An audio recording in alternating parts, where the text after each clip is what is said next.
মিঠুনো দাঁড়াও নাহলে পরে বলবে তুমি নাই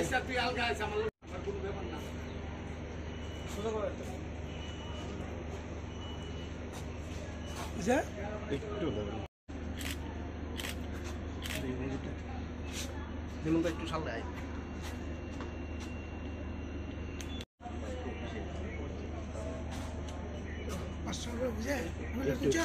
না না না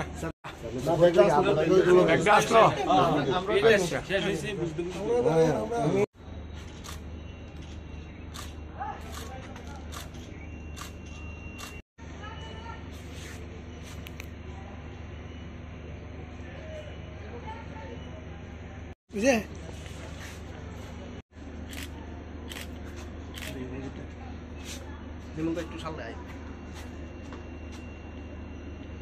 আচ্ছা, আজকে কাঞ্চনজঙ্ঘা এক্সপ্রেস সোয়ারটায় আগরতলা থেকে ছাড়ার উদ্দেশ্যে শিয়ালদার উদ্দেশ্যে আমরা আগরতলা জিআরপি এবং আগরতলা আরপিএফ পোস্টের অফিসাররা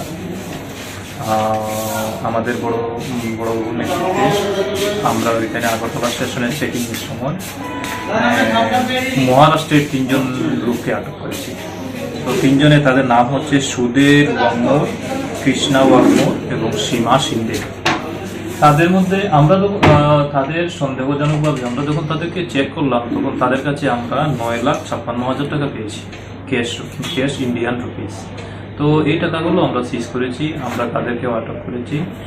আর পরবর্তীতে আমরা তাদেরকে মোটামুটি আমাদের আইনে যে ফর্মালিটি আছে সেগুলো করে আমরা ইনকাম ট্যাক্সের হাতে তাদেরকে সুপোর্ট করব। আজকে কি তাদেরকে আবার কোর্টে তোলা হবে না আপনারা? না, আমরা ইনকাম ট্যাক্সের হাতে দিয়ে দেবো। আর এমনিতে আমরা একটা ইনকোয়ারিও শুরু করেছি। কোথায় যাওয়ার জন্য তারা মানে ওরা বিশেষত 3 দিন আগে বলেছে এখানে ওই বাইটে নেই, মহারাষ্ট্র থেকে আগরতলা এসেছে। আর আজ কাঞ্চনজঙ্ঘা হয়ে কাঞ্চনজঙ্ঘা শিয়ালদা পর্যন্ত যাচ্ছে। শিয়ালদা থেকে তারপরে ওরা দিল্লি মহারাষ্ট্রের উদ্দেশ্যে বাড়ি দিতে। এখন পর্যন্ত এতটুকুই পাওয়া। আর যদি বিশেষ করে ইনফরমেশন আমরা পাই তাহলে আপনাদেরকে পরে আবার জানিয়ে দেব।